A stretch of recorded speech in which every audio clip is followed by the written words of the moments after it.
Hi, I'm Dave. Today we're going to do our podcast in English because I have a very special guest. I have a Swami and I really don't know how to pronounce his name. So we're just going to call him Swami and he can introduce himself right after this. Let's talk. Uit Paramaribo, Suriname. Dit is de Dave Podcast met Dave van Aarde. Swami, welcome to our program, to the podcast. My pleasure to be here. Could you please pronounce your name because it was a bit difficult for me? My name is, now I'm a two-pronged guy. I'm a priest or a monk, and I'm also an academic. So in the priestly order, my name is Bhakti Vasudeva Swami. And in the academic, in the world of academia, my name is Dr. Vasudeva Das. Because I have a PhD in applied management and decision sciences. Okay, that's what. But first, the stick is not to hit me with, right? No. Is it a staff or something? This is my staff of office. It's like Moses. Oh, yeah. Yeah. This is my staff of office. And it's called Tridanda. Tridanda. Tridanda is a Sanskrit terminology which indicates that this stick is made of three prongs, and the three prongs represent service to God with mind, intelligence, and the body. Okay, but before we continue, I really have to thank my sponsors for today. So thank you so much, InStyle Optics, for these Dita glasses. I almost said Braille. Thank you so much. Yeah, you can find their store in the Wilhelmina Straat. Also, Fit Factory, Health is Wealth. Check them out at the Cocobiaco-weg. And also my sponsor for today, Lacoste from the Da Vinci Group. They're in the Hermitage Mall. And last but least is Surgoed Makelaardij. They have a special app that you can download right now. And you will see that the real estate business is very transparent there. And you can follow anything from Suriname. Swami, welcome. Thank you. So, to be honest, when you got out of your car, I did not expect, I was expecting a guy from India. Okay. So how did you become a Swami? Okay, that's a good question. And where are you from? I am an American. Okay. I am from New York in a county called Westchester County. But I was originally born in Nigeria. Okay. I got invited by U.S. professors, United States professors in 2004 for presentations at the conferences. And that led to my stay in the United States and eventually became a naturalized U.S. citizen. But I still hear some accent in your English, to be honest. Sure, there is, because where you're born, it matters a lot. Okay. Yeah. Okay, so were you already a spiritual person when you got to the... Before I got to the U.S., I was already spiritual. So how did you get into contact with spirituality? I've got in contact with spirituality through the devotees of the Hare Krishna movement. Okay. ISKCON, International Society for Krishna Consciousness. That was when I was young in Nigeria, in my early 20s, precisely when I was 25. I met the devotees. I got some books, two literatures from these devotees that I met. And I read those books. And those books provided so much of insight, illumination on practically all of the intriguing questions that were bugging me right from my tender age in life. So then I traced their temple. I got more books. And I read. And then I became involved in participation regarding the practices like chanting the Hare Krishna Maha Mantra, Hare Krishna, Krishna Krishna, Hare Hare, Hare Rama, Hare Rama. So Rama, this Rama, involves Hare. a lot of meditation?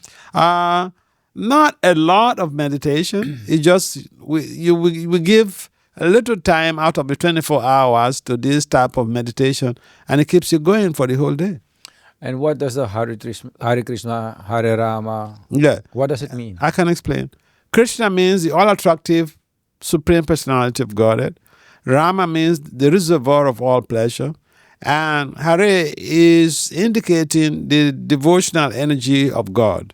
And so by chanting this Hare Krishna Maha Mantra, we are implying that God all attractive personality of Godhead, reservoir of all pleasure or devotional energy, please pick me up from this material suffering and engage me in your service. We are imploring the Lord to engage us in our service. And that basically sounds a little bit strange because people really call on God to ask for bread. Mm-hmm. Give me this, give me that. Give me a new wife, give me a new car, give me a new husband, or whatever. But we are asking for God to engage us in His service. And God is very wise. He's superlatively wise. So He thought, what? Everybody else is asking me to give them something. This guy is asking me to engage him in my service. Amazing. Is that why you are in Suriname at the moment? Oh, yeah. So why did you come? That is the reason why I'm here. I'm here to be able to facilitate the devotional, a positive change of our community, helping the devotees to reach out to people, and to be able to also help in giving seminars and classes in our communities. Do you have a lot of Hare Krishna followers in Suriname? Yeah, we have a number of practitioners who are also well-placed, doctors and all the rest of them. So let's say that a person is interested. How do they become a member, or how do they join, or what's the process? It's not a difficult process. They just they try to visit the temple and make some inquiries from the devotees there. They will guide them on how to become participative in the whole process. And what has this religion done for you in your life? It has created a lot of transformation in my life. In what way? Like, I can give you an example. Yes, please do. My intelligence has been seriously transformed in a magnified way. So I can give you an example. Yes, please. When I was doing my PhD, my spiritual master instructed me to go and do a PhD. Mm-hmm. When I was doing my PhD, we had a compulsory course. It's titled, or is referred to as quantitative reasoning and analysis. In short, it is statistics. A PhD level statistics. Yeah. We were 10 students who took that course. Uh-huh. It's a compulsory course. You must pass that course. You must get your credit in that course before you move on to go and do your dissertation research. So we are 10 students who engaged in that class. All the students failed. I was the only person who passed, and I got 90 plus. The professor was a white professor. He was completely pleasantly surprised. Yeah. So I can tell you that my intelligence has become highly refined from the meditations that have been undergoing over the 4 decades. 4 decades? Yeah, because I've been practicing this for 4 decades. That's how long ago you started? Yeah. Okay. So maybe you were just born with it, but you didn't know. No. I wasn't born with it. I was at 25. At 25 years of age, I encountered the Krishnas, the Krishna devotees. And I started practicing from there. Okay, let's say a person is interested. How do you think, what would your pitch be? Why should a person be interested? What are the benefits? I can give you so many examples why you need to be interested. First of all, professionally speaking, you may attain a very high profile position. I'll give you an example. The 10th director for International Monetary Fund. Mm-hmm. His name is Strauss-Kahn. He is a French guy. He was the 10th director for International Monetary Fund. You know what happened to him? He ended up in jail. Why? Because of spiritual low spiritual attainment, or a deficiency in spiritual understanding, or lack of self-control, low self-control. So he was vibrating very low. Low self-control. Let me explain. Mm-hmm. People can be so crazy after sex, if even they have a beautiful wife at home. That was the case of this guy. And then he went to New York. He went to New York and he pursued sex in an unruly way in a hotel. Okay. That's how he was arrested. And then he ended up in jail. He lost his job. And at the time, one of his daughters was schooling in one of these one of the universities in New York. So he brought a real public ridicule not only to himself, but to his family and his friends. Now, the opposite of that is that if you are involved in this type of meditation practices, you have resistance to temptations. But that means no sex.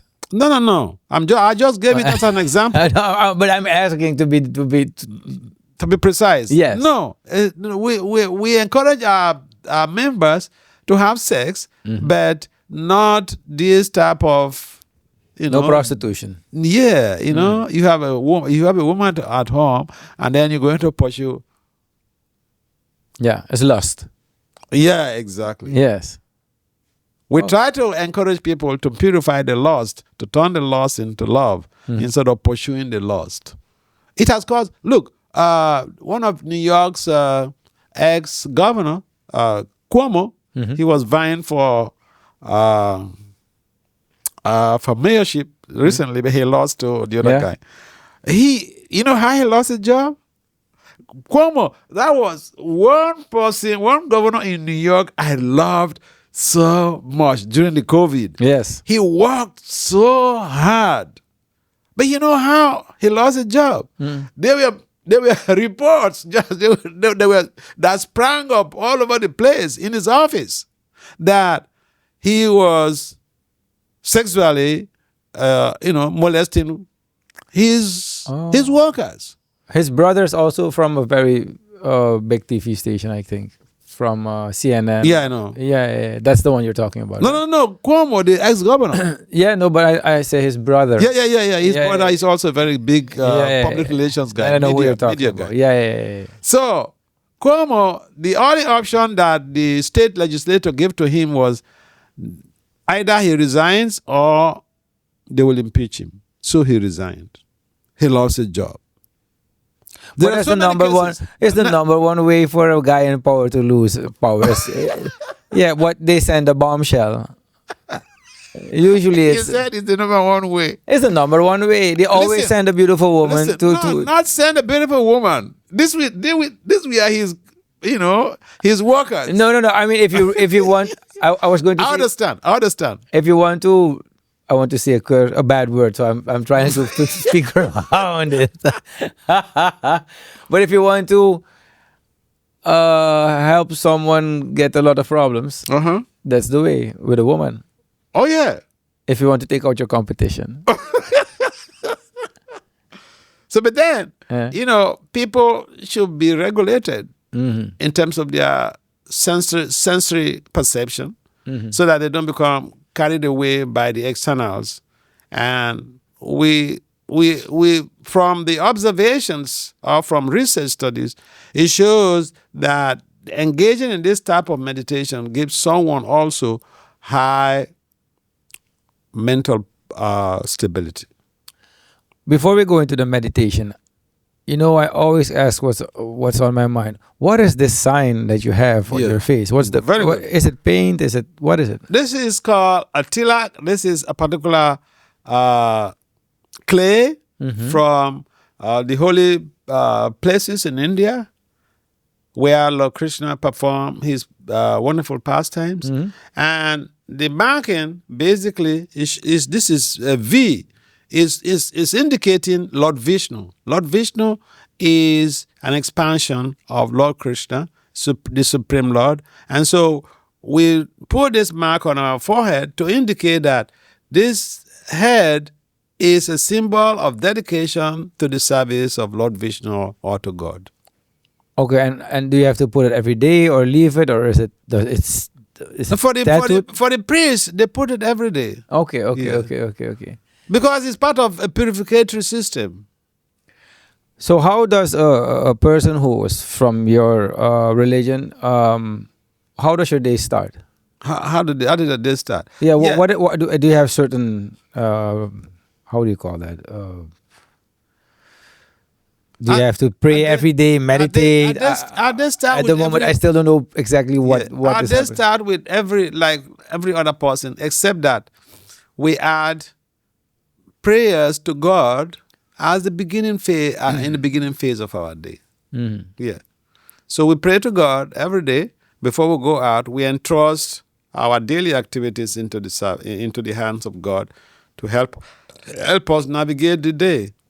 So, which is a normal thing. I said, yeah, like, I'm a spiritual person, so I just sit in the morning, I sit in the sun, and then I try to extract the energy from the sun, as I see the sun as the number one source of life, to be honest. Sure. And I just talk to the sun. Okay. And I try to visualize what I want in a way, and also thank a lot. Yeah.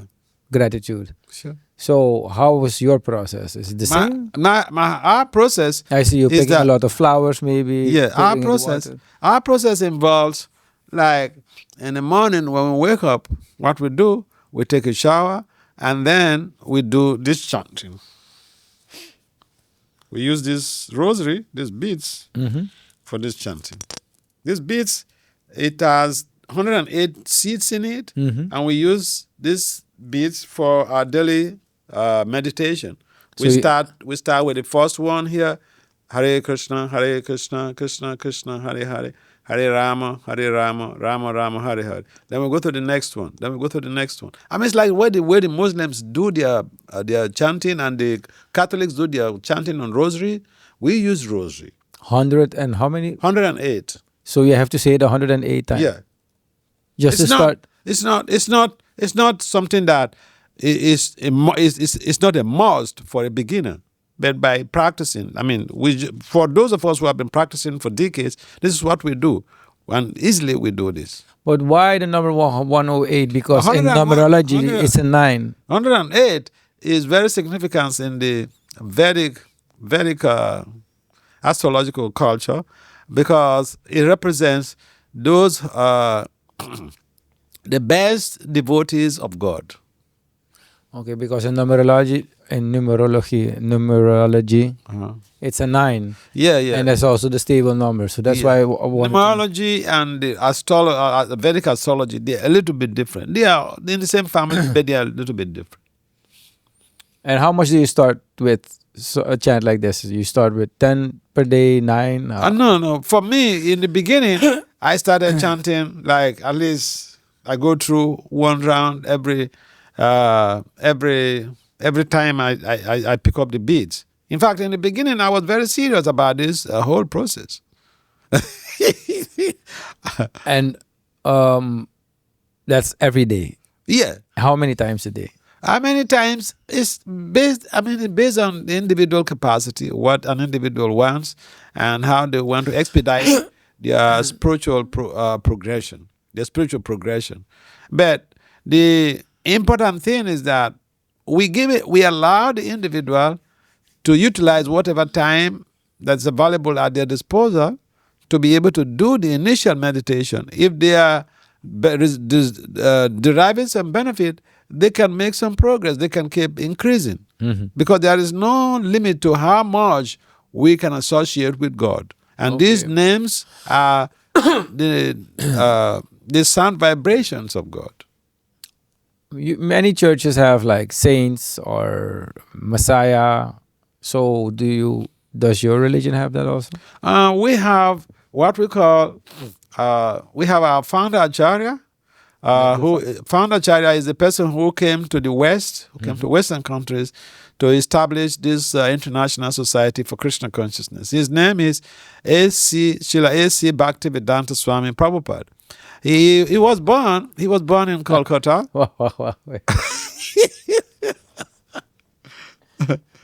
He was born in Kolkata. His name, Swami what? Swami Prabhupada. Okay. That I understand. Okay. So he came to New York and established this International Society for Krishna Consciousness in the 60s. Yeah. So he is the person who pioneered the efforts of the previous teachers in this very gorgeous system, who brought it to the West and established Krishna consciousness all over the world. Okay, and how old is this religion? This religion is eternal. It's just that the establishment of this religion, of this spiritual process in the West, is just in the 1960s. How did this person get into contact with this religion? Or He was born into the process. He was born into the process. This is an eternal, it's called Sanatan Dharma. Sanatan Dharma. Yeah, Sanatan Dharma means eternal religion, eternal duty of the soul to God. And our eternal duty or service to God is that we have to render service to God. And whether we like it or not, we are born with that aptitude or that value because we are engaged in service. We serve our family, we serve our nation, we serve our communities. How and in which way do you serve the people? We serve the people by giving them, free knowledge, free food, and free books and all this stuff. Okay, what's the nicest, how should I put it, of all the deeds you've done, which one really stuck? Which one really stuck? I think food, because no one can live without food. We always wanting food, and someone may give you something on the street, but it is rare for someone to call you to bring you into a restaurant and buy you food. And we give free food. Here in Paramaribo, we do that a lot. Yeah? Yeah. Oh, yeah, we went to, you're also from the... Yeah. Okay. You see, he doesn't dress like me. Yes, he doesn't have a stick. Every time I'm afraid you're going to hit me with No. it. But is it that you need to get to a certain degree before you can walk around with a stick? I'm a renunciant. Really? I'm a renunciant. I'm a Swami. A Swami is one who is in the, like we have a cardinal in the Catholic Church. Yeah. So this is a special order of life in our spiritual organization. And so the Swamis are those who have given up everything and they're dedicating their lives to the service of God. When you say you've given up everything, do you have a family? Giving up everything. I have parents. My father is late. No, I mean a wife and children. No. A Swami doesn't really get involved with a single family. The whole world is his family. Okay, wait. Now we have to be very specific. That means you are allowed to have more wives? No. More women? Listen, I'm just checking because you said the whole family issue. Earlier I mentioned to you that, for instance, my position is like what you find in a Catholic as a cardinal. What is the job of a cardinal? A cardinal is a renounced person. Even the reverend fathers are renounced. So we are in that category. Oh, so that means okay. So you've totally devoted your life to that person. Yeah. Not to the person, but to the To higher God. beings. Yeah. And at what age did you? 25, I said. Also, that's when you knew this is it for you. Yeah. That's pretty young. What did something happen prior to that? Because you don't wake up in the morning. I was searching. Listen, I was searching. You was searching. That has to come from somewhere because Yeah. you don't wake up in the morning. Listen. Listen. I want to devote everything to God. No. Listen. Okay, so let me explain to you. Now, I had And there's some water if you want. I had some inquiries in my life when I was growing up as a child. I saw people in my community who were even like, I know of a case of somebody who was born, who was blind. And I know of a case of somebody else who was deaf. And I also had seen in my community people who were born in very poor families, whereas someone else is born with silver spoon in their mouth. So I asked my teachers, I asked family members, you say God is all merciful. How is this? That God gives some people good deeds, good positions, and some people not. Why is that? Why is this apparent inattention to the needs of these poor, wretched people. I did not get an answer from family members, from teachers. And the only answer that I got was basically from family members. You're a small boy. You ask too many big questions. These questions were answered in Prabhupada's books when I read those books that I got from the Hare Krishnas. And so I became intrigued. I thought, wow, I think other people might be in my position searching for answers to their questions. I will help these people. I will be part of them to help to distribute this knowledge. That was why I became involved. Okay. You said that you found the answers that you were looking for. And what were those answers? That was one of the answer was that, for instance, someone is born with silver spoon in their mouth because of their past good works. So that's why I want to ask, are you relating to karma? Oh, yeah. We understand. We teach that. Okay. Yeah. Okay. We teach karma. Okay. Yeah. So, in a way, the person is here to either learn and go through a certain journey. And the higher up you get, actually, the better than the journey should be. Yeah.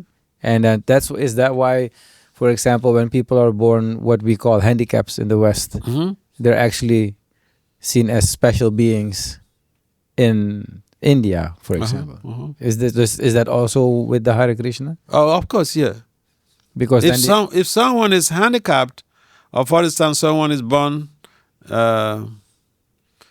with some type of inabilities, is because of their past activities. Was it a positive activity or a negative? No, negative. So they if someone is born, for instance, as a child to the president of Suriname, it means that person he performed very good activities in his past life. That's why he got it. That's how he got that opportunity in that wonderful family setting. But is it that when you are born in a certain situation and you keep doing the same thing, that means you go into limbo? If you are born in a certain situation and you keep doing the same thing, you keep coming and revolving through that circle, But if you do higher things, then it will take it higher to higher strata of life. And if you do devotional activities, you can be eligible to be free from the incoherences of material existence, of repeated birth and death. But is that then the point after that when you reach nirvana?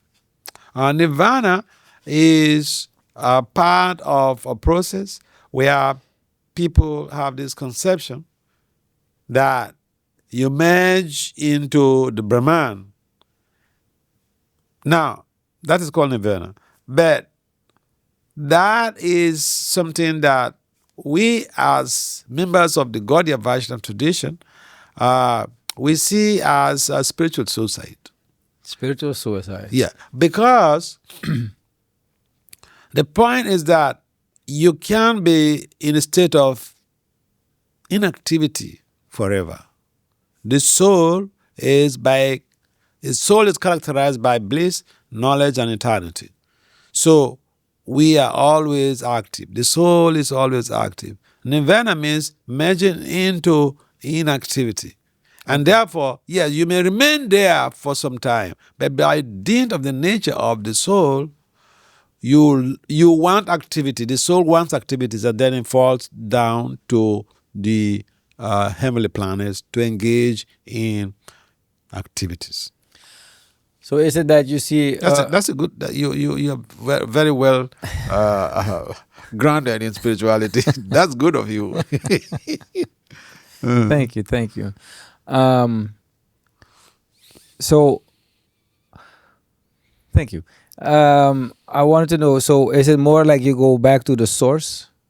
No. You don't really go back to the source in just performing pious activities. No, but I mean, is it that when you die, you immediately reincarnate into something else, or is it that you go back to the source and then your path is? No, you don't go back to the source. What happens with reincarnation is that if someone leaves the body, he is taken to the court of Yamaraj for evaluation, and will be awarded a body based on how they had utilized their lives. And the court of who?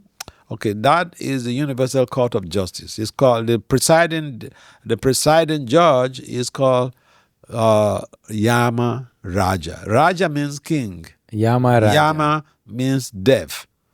Yama Raja. Yeah. The deaf king. Yeah. Okay. And then you go to the court, and then they decide. They will decide what type of body you're going to take. If you are pious, they will maybe send you a body in heavenly planets. And if you are very sinful, maybe you get a lower bed. Do they do that on purpose? So is it like the more stubborn you are, the harder the lessons will be in life? Oh yeah. It's the same? Oh yeah. No, because I believe in the law of attraction, and it kind of works the same way. It works similar ways. Because if I look at, to be honest, I started very young, also with transcendental meditation and everything. So TM, TM and Reiki, and after that we did. I did so many things, but anyways, what I notice now is that life is cyclic, yes. But every time I see something happening, I'm like, hey, this is a part of my life when I met these people, and this happened, and now I see it happening, and you see the signs, and it's actually starting to become really fun. And what I notice is that the less stubborn I am, the easier everything flows, and the easier everything comes to me. Yeah. And you can amount to so many great things. So, but before, when I was young, I literally needed to get into a car accident for me to realize that I need to take it easier, to be honest. So I was just wondering if it's the same. Yeah, it's something similar. Is that why you walk with a stick? I walk with a stick to remind me about my commitment. I'm just playing with you. Yeah, I walk with a stick to remind me about my commitment to the universe, to God, and to humanity. Yeah. And is it also chosen by somebody, or did you make it yourself? We are chosen by our higher ups to do this service. How many steps do you still need to take within your religion before you are at the highest?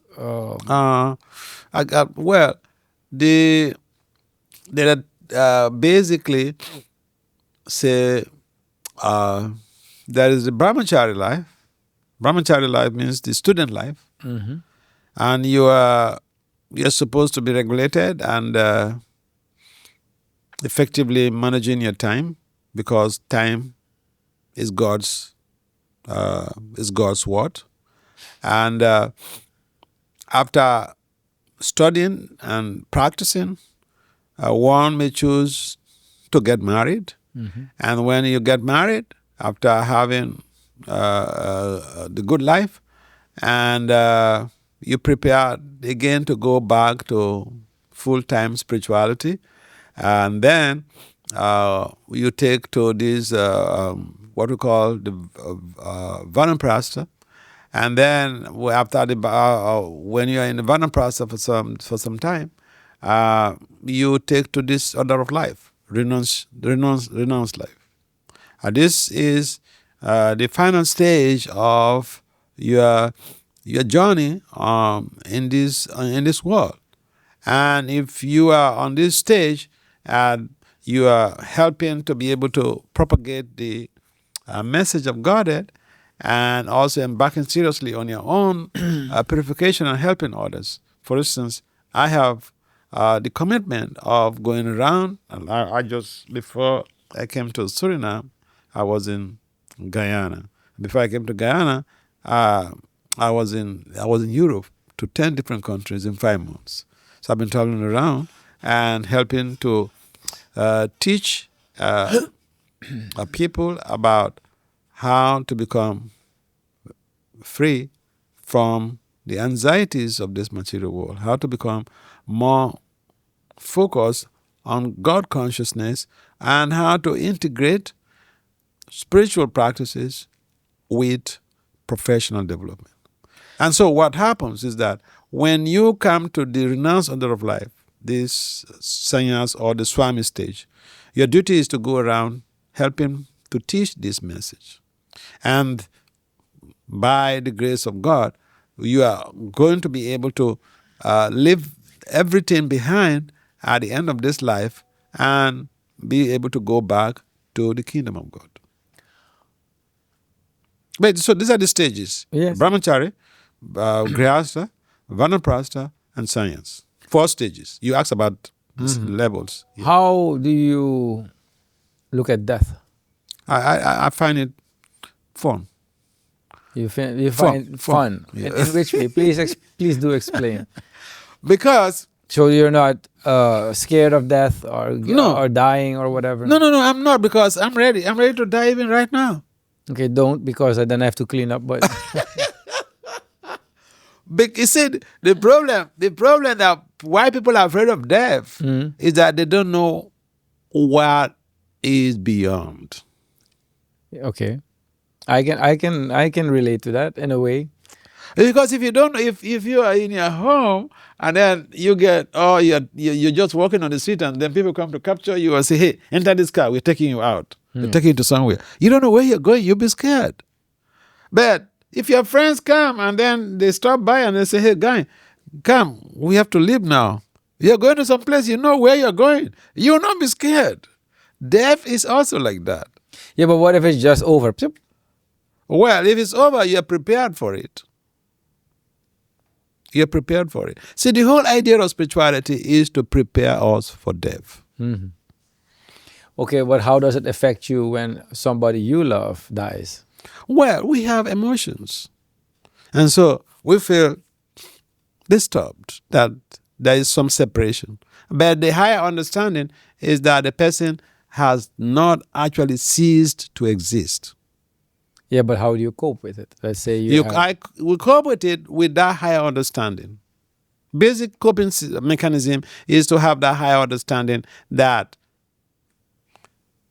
he or she has actually not died, but has changed, has transitioned to another phase of existence. Okay, but do you then also believe that souls will meet again in the afterlife? Like, let's say that sometimes you meet a person, it's like you've met before, or, I don't have to explain much. Sure. You know exactly what I mean. But so I want to know, do souls travel together? Souls, compared to your souls do travel, and we are in one for instance, one universe, and we may be in another universe together.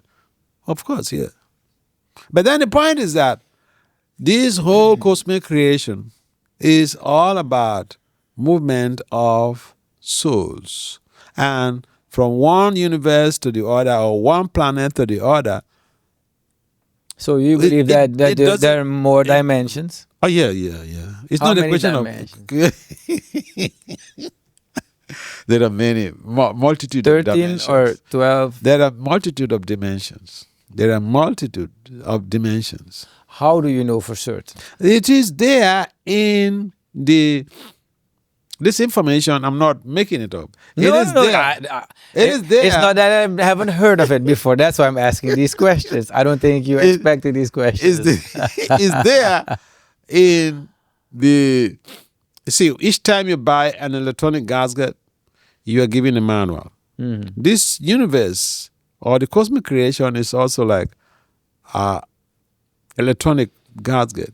So we have a manual, and the manual is called the Vedic literature. The Vedic literature, or the Vedas. Vedas, yes. So in the Vedas, all of these... But sorry, the Vedas come from the No. Vedas Bhagavad Gita is just part of the Vedas. Okay, now I understand. So all of this information, they are available in the Vedas. And so what traditionally happens that in the Vedas, there are so many dimensions that are described. And we have so many universes, okay? Mm-hmm. But then the point is that this is just part of the material creation. We have the material universes. We also have the spiritual world. And even in the spiritual world, there are different dimensions. But they say that we're going now to the fourth dimension, right? Huh? Now is the time of the fourth dimension. No, people give different names to different things, but then, the important thing, the two major categories, there is a material world, Mm-hmm.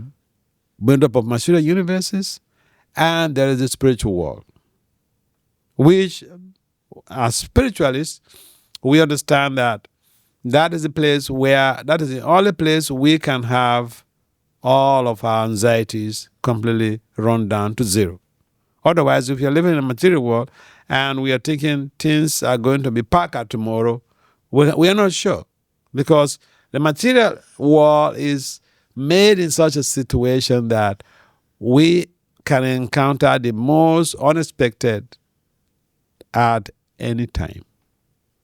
And so when people do understand that there is another world called the spiritual world, they don't have to put too much of their energies in just getting a quick fix right now, because there are reactions Mm-hmm. for whatever we do. There are reactions for whatever we do. Yes, trying to understand. Let me see it's like everybody wants to become world famous, but the fame has a price. Uh-huh. So actually there's a reaction to everything you do. Yeah. So let's say I want to be successful. Not anymore.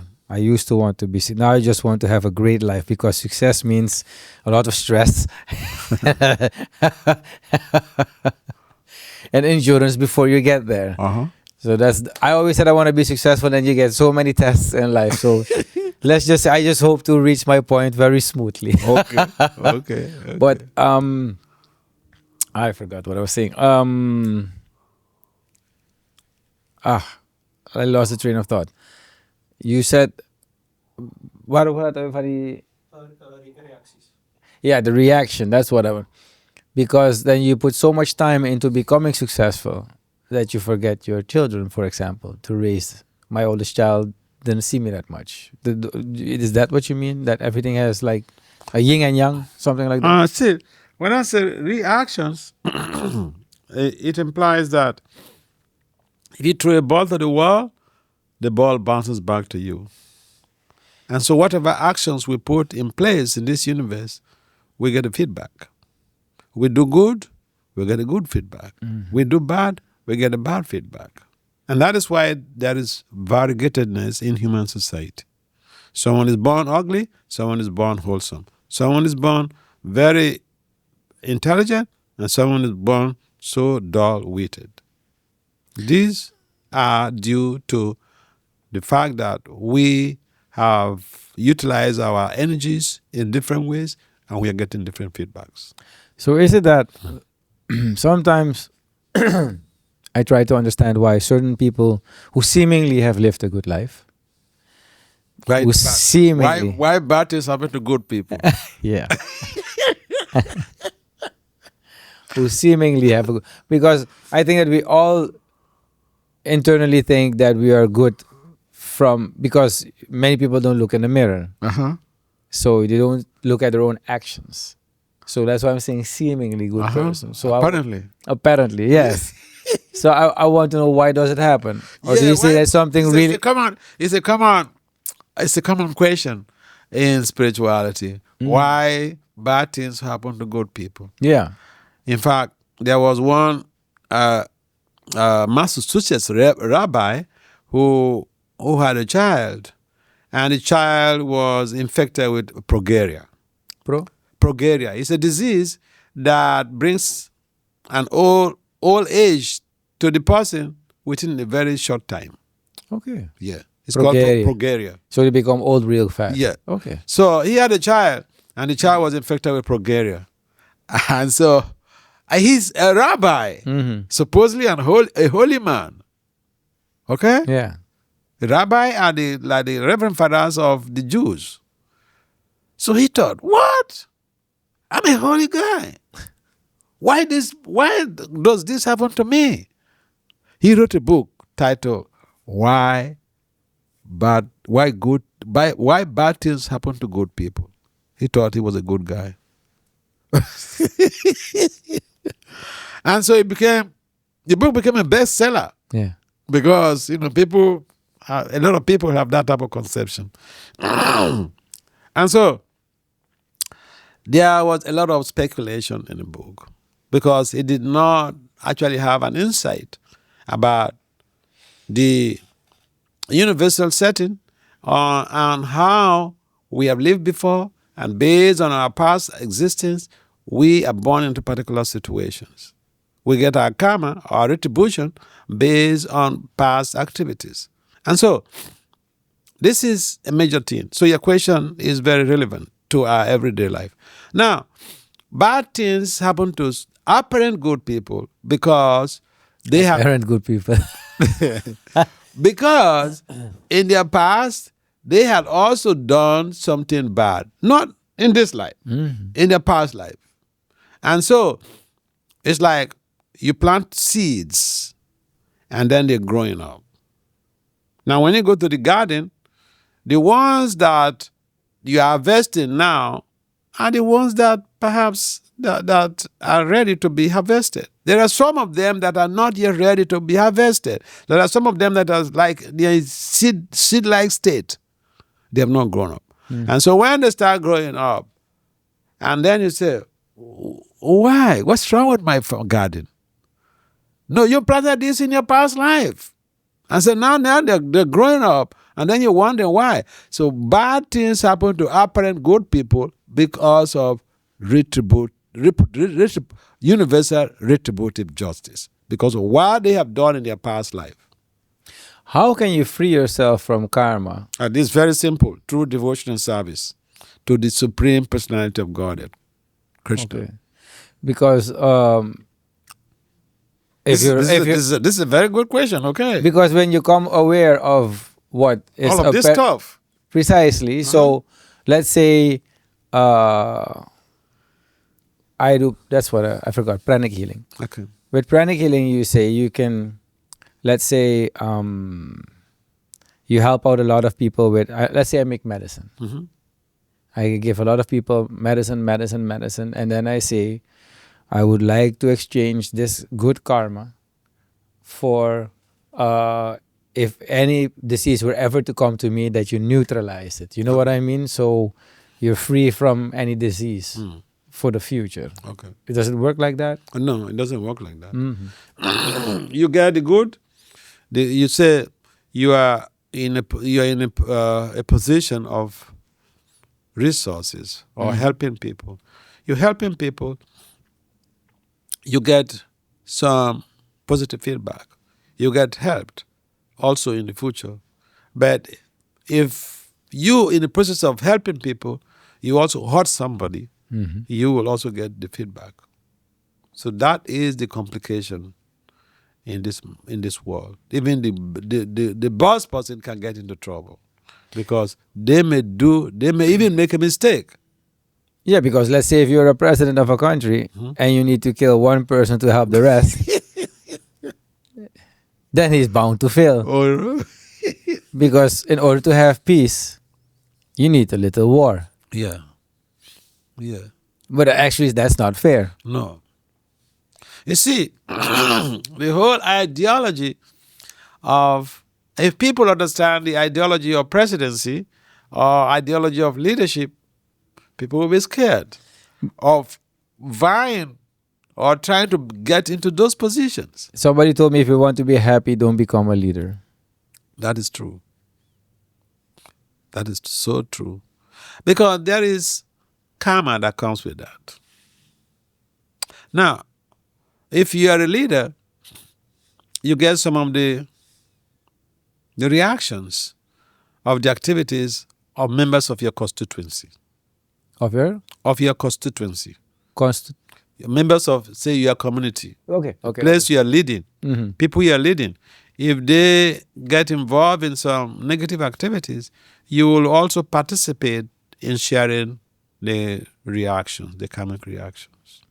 This is the danger of leadership. People do not know.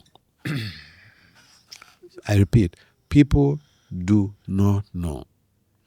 So they're fighting to get into that position. But it's just a dangerous situation. Mhm. How many of the leaders on this planet know this? When they become the leaders, then they They don't know that they imbibe or they share the reactions to the activity, the reactions of the activities of the members of their community. But if I look at leaders, I've gotten to meet a couple of leaders in my life. Not only from Suriname, but I was lucky enough to meet some people. Usually, if I look into their private life, it's always a mess. Many leaders That's a lived experience. Yes, I see that, and that they have very hard lessons. Like some of their sons go to prison, the other ones are crazy, the other one has died. There's always some drama that's within those. I don't know. It's nothing for me. Yeah. Okay. So, why does it seem that the world is not in balance at the moment? I don't see yin and yang. Actually, I see negativity. Actually, it is as if you get rewarded at the moment for being a bad person. Is this then the dimension of Satan, where he is where he is the ruler? You see, there is what we call collective retribution and individual karma. Mm-hmm. Now, for instance, we get, say, there is a plane crash. Mm-hmm. One could say, God is so merciful. How could He allow this to happen? But a plane crash, for instance, is a typical example where a number of people are collectively coming together to share a common karma. They all had to die that day, for example. Now, one of the reasons why on this planet there are so many incoherences is because we are very hypocritical. We want peace, but we are violent. We want peace on this planet. There are so many people championing for different peace processes. But then we find out, if we go into their private lives, they are violent. Violent to their family members, violent to members of the community, violent to... In fact, according to the American Psychological Science Association, violence means when we hurt somebody or a group. And violence breeds violence.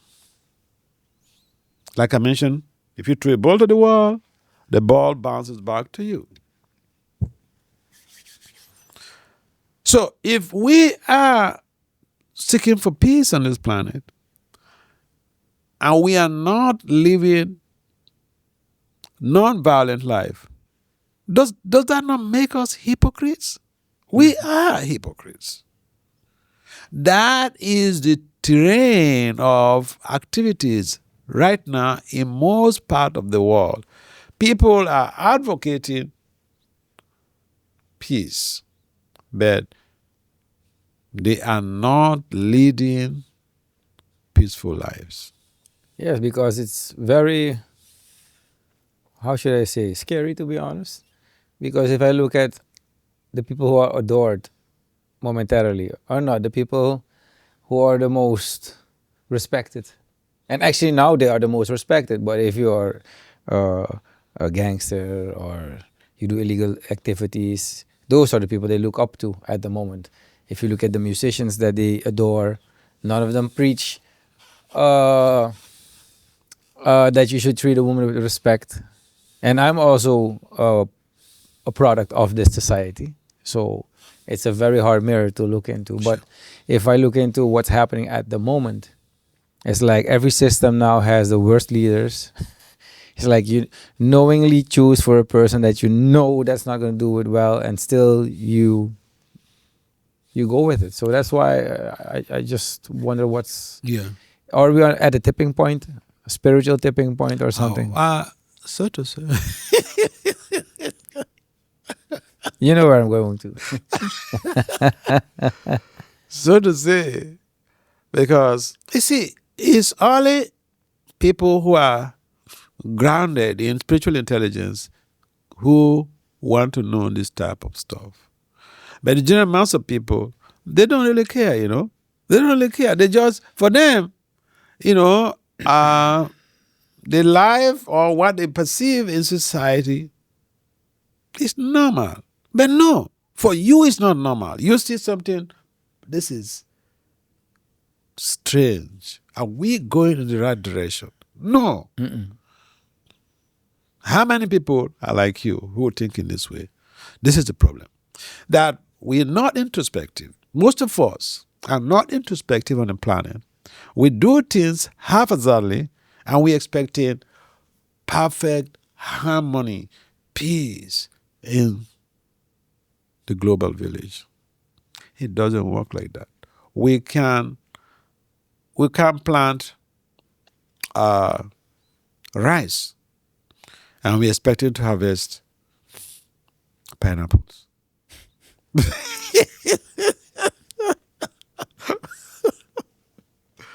It's unfortunate. Yes, it's the hard truth. This is happening.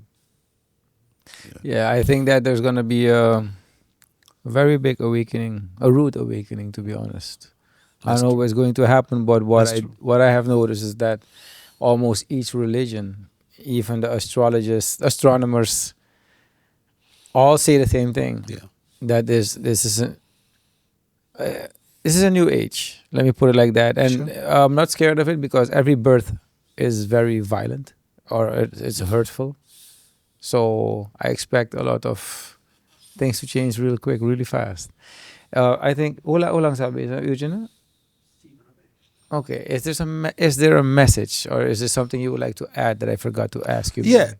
What I would like to say is that the leaders of society are supposed to be the role models of society. When I say leaders, it doesn't just mean the president of Suriname. I'm talking about everybody who is in a position of authority. A parent is a leader. A teacher is a leader. The council chairman or chair lady is a leader. The commissioner, the head of department. We have to understand that every action has its corresponding reaction. And no, we are free. We have independence to do whatever we want to do. But we are not free from the reactions. Either now or in the future, we will pay it dearly. Therefore, for any intelligent person, they should be able to understand that it is time to make a change from within, a positive change from within, that our actions be guided by intelligence.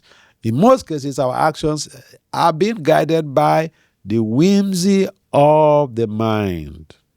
And the mind, the conditioned mind, is our worst enemy. And the mind is what is distracting us from important and appropriate actions. We get trailed, we get carried away by the impulse of the mind and the senses. And therefore, sometimes we do things and we tend to be remorseful from within. But it is time to make a change because Everything that we do, we are being monitored by the higher beings. Nobody can escape from whatever they have performed on this planet. The planet is designed for a positive change, and if we don't have that internalized change, there could be a catastrophe. So my wish and my prayers to all human beings in Suriname is that we should take a revision. We should revise our thoughts and our ideas and do things that we can count on as, yes, this is an exemplary leader. This is an exemplary person. This is someone to count on. We should not look at what everyone else is doing and jump into the bandwagon. There should be some good people. We should be those good guys and ladies. Thank you. Thank you so much. Yeah, man. Thank you. Yeah. I always have something to say, but when the Swami says something, then you just have to agree with him, because I think this is the best way to stop today. Mensen, ik hoop dat jullie hebben genoten. Till next time. Ciao. Ik hoop dat jullie hebben genoten van deze podcast. Wil je nog meer zien? Klik dan hier. Of als je nog meer pods wil hebben met ongeveer hetzelfde onderwerp, klik dan aan deze kant. Ik heb geen idee waar ze zijn, maar de guys in de studio die zullen wel die links in orde maken. Ik moest gewoon wijzen en zo. Je weet toch? Maar ga gewoon naar onze channel. Abonneer, want we hebben jullie steun nodig. En hoe meer subscribers we hebben, hoe beter het programma kan zijn. Later.